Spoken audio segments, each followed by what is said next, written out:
Okay, tank's drying again over here, so it's noisy, but working on putting the distributor in.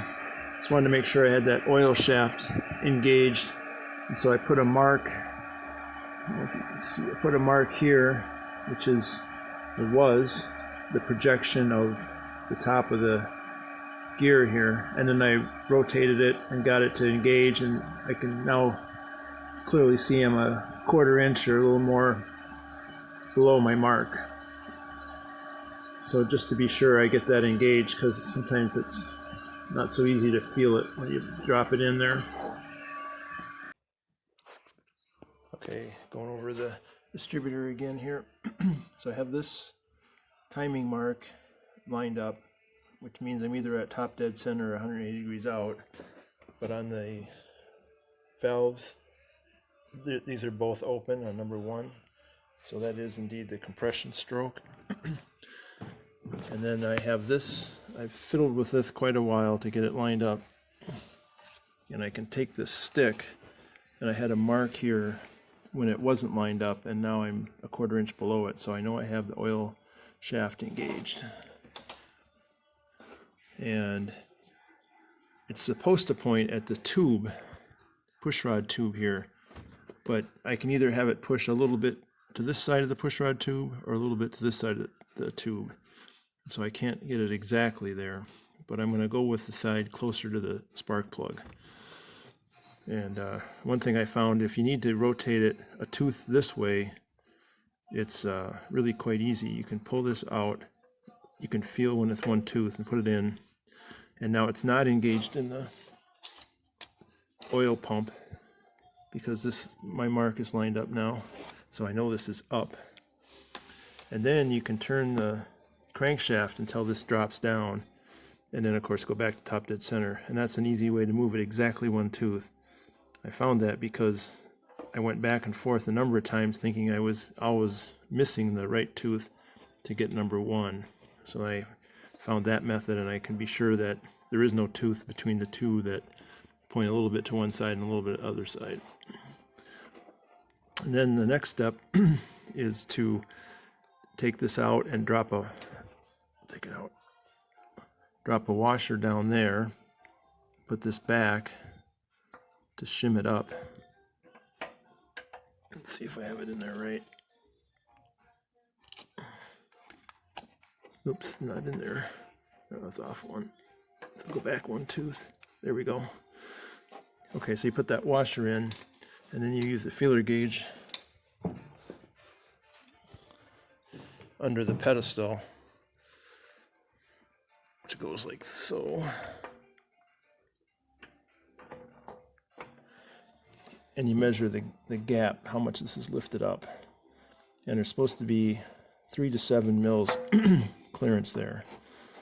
And that's just so that this surface on the bottom here isn't jammed into the rotating distributor shaft.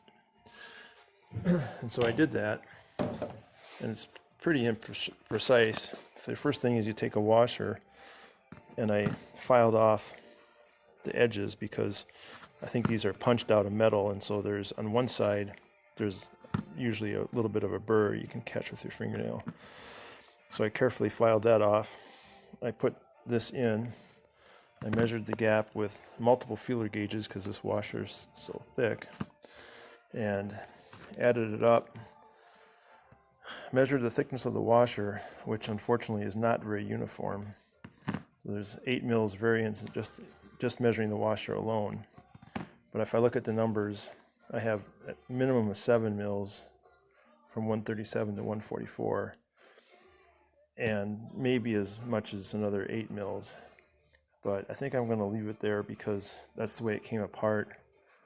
The washer probably holds up the pedestal to the higher end of the range here, and the feeler gauges, that many feeler gauges is not super accurate.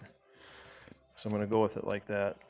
It'd be really nice to have a better washer that was uniform thickness to really get this dead nuts on.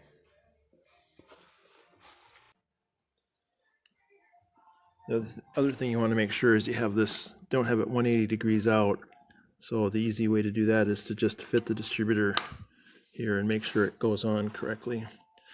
So you want it, the vacuum advance pointed towards the front of the car, and that puts the rotor pointing at number 1, which makes sense because he's at top dead center on compression about when you want the spark plug to fire.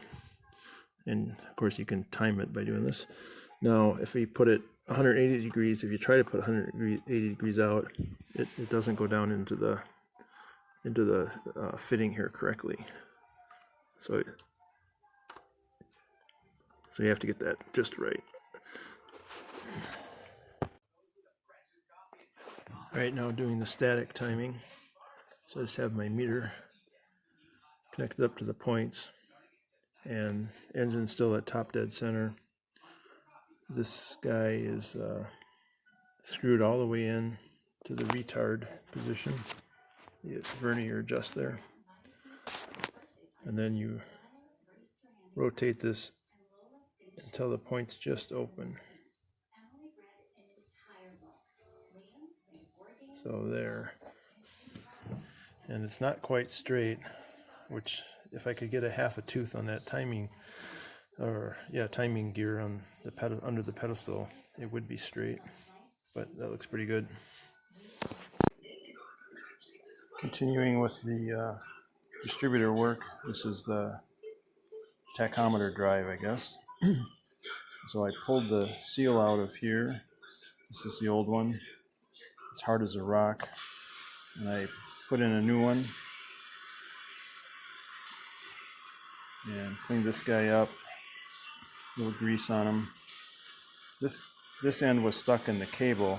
I was able to get it out with my specially ground wrench to make it, you get it thin enough to get in here and grab that. And assembly lube on the gears is normal. Slide that in. Here's the hole for the retaining bolt to go into to hold this thing. It's back there behind.